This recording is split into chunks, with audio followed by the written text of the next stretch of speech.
നമസ്തേ. നമ്മൾ ഇന്ന് പറയാൻ പോകുന്നത് ഏഞ്ചലുകളെ കുറിച്ചിട്ടാണ്. നമ്മൾ കേട്ടിട്ടുണ്ടല്ലേ ഏഞ്ചൽ എന്നൊക്കെ.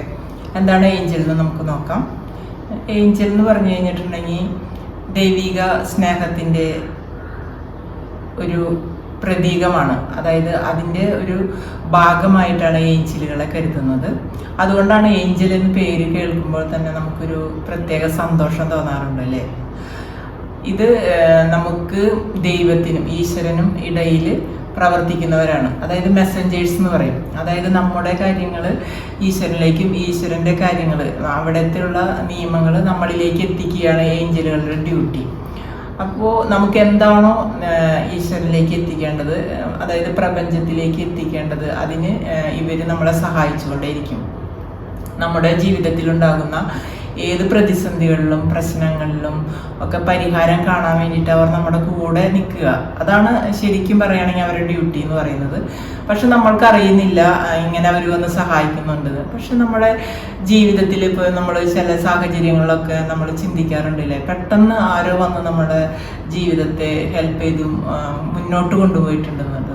ഇത് സംഭവിക്കുന്നത് ഏഞ്ചലുകളാണ് ശരിക്കും പറയുകയാണെങ്കിൽ പ്രവർത്തിക്കുന്നത്.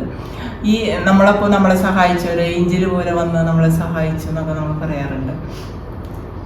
സാധാരണയായിട്ടുള്ള മനുഷ്യരെ സംബന്ധിച്ചിടത്തോളം ഇവരുടെ മെസ്സേജുകളോ മറ്റുള്ള കാര്യങ്ങളോ ഒന്നും നമുക്ക് കേൾക്കാനോ അതുപോലെ തന്നെ അറിയാനോ ഒന്നും കഴിയില്ല.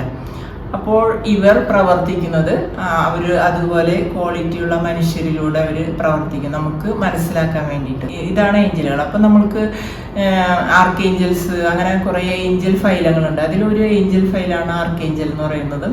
ഈ ആർക്കേഞ്ചൽസിൻ്റെ പ്രധാന ഡ്യൂട്ടി എന്ന് പറഞ്ഞു കഴിഞ്ഞാൽ മനുഷ്യൻ്റെ ആവശ്യങ്ങൾക്ക് വേണ്ടി അവരെ സഹായിക്കും. മനുഷ്യൻ്റെ മാത്രമല്ല കേട്ടോ, പ്രകൃതിയിലെ ജീവജാലങ്ങളെയൊക്കെ അവർ സഹായിച്ചുകൊണ്ടേയിരിക്കുന്നുണ്ട്. അപ്പോൾ നമുക്ക് ഓരോ ഏഞ്ചൽസിനും ഓരോരോ ഡ്യൂട്ടികളുണ്ട്.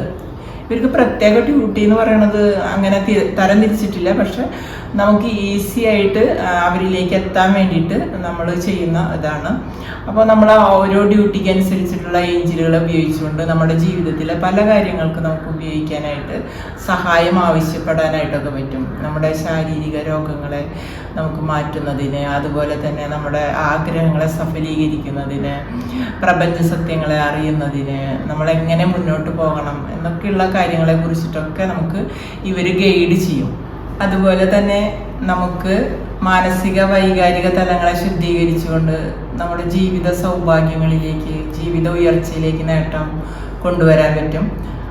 ആത്മീയപരമായിട്ട് ഉയർച്ച ആഗ്രഹിക്കുന്നവർക്ക് അതിലൂടെ നമുക്ക് ഇവരുടെ സഹായത്തോടെ നമുക്ക് ഉയരങ്ങളിലേക്ക് എത്താനായിട്ട് സാധിക്കും.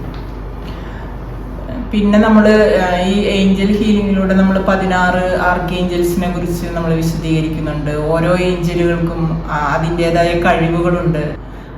ആ കഴിവുകളനുസരിച്ചിട്ട് ഏഞ്ചലുകളെ പ്രയർ ചെയ്തുകൊണ്ട് നമുക്ക് അവരുടെ സഹായം ആവശ്യപ്പെടാം. ഭൗതിക ജീവിതത്തിലായാലും ആത്മീയ ജീവിതത്തിലായാലും നമുക്ക് ഉയർച്ച ആഗ്രഹിക്കുന്നവർക്ക് അത് നേടിയെടുക്കാനായിട്ട് നമുക്ക് കഴിയും. പിന്നെ നിങ്ങൾക്ക് ഹീലിങ്ങിനൊക്കെ നിങ്ങൾക്ക് കഴിവുകൾ ഉണ്ടാക്കാൻ വേണ്ടിയിട്ട് ഇതിന് പ്രത്യേകിച്ച് നമ്മൾ വേറെ ഒരു പ്രൊസീജിയർ അല്ലെങ്കിൽ വേറെ ഒരു പ്രാക്ടീസോ അങ്ങനെയുള്ള കാര്യങ്ങൾക്കൊന്നും ആവശ്യമില്ല. ഇവരാണ് ഹീലിങ്ങിനായിട്ട് വന്ന് നമുക്ക് ചെയ്യുന്നത്. അപ്പോൾ ദീക്ഷ എടുക്കുന്നതിലൂടെ നമുക്ക് ഏഞ്ചലുകളെ ഉപയോഗിച്ചുകൊണ്ട് നമ്മുടെയും മറ്റുള്ളവരുടെയും ഒക്കെ ശാരീരികവും മാനസികവും വൈകാരികപരമായിട്ടുള്ള എല്ലാ തലങ്ങളെയും നമുക്ക് ആശ്വാസം കണ്ടെത്താൻ, ഹീലിങ്ങിന് ഉപയോഗിക്കാനൊക്കെ ഇവർ നമ്മളെ സഹായിക്കും. നമുക്കും നമ്മുടെ വേണ്ടപ്പെട്ടവർക്കും ആവശ്യമായിട്ടുള്ള സംരക്ഷണങ്ങളൊക്കെ നൽകാൻ ഏഞ്ചലുകളുടെ സഹായം ആവശ്യപ്പെടാം. അപ്പം അങ്ങനെ നമുക്ക് കുറേ ഏഞ്ചലുകളുടെ സഹായങ്ങളും അതുപോലെ തന്നെ ആവശ്യങ്ങളും ഒക്കെ നേടിയെടുക്കാനായിട്ട് ഏഞ്ചലുകളെ ഉപയോഗിക്കാം. അപ്പോൾ എല്ലാവർക്കും നമസ്തേ. Thank you.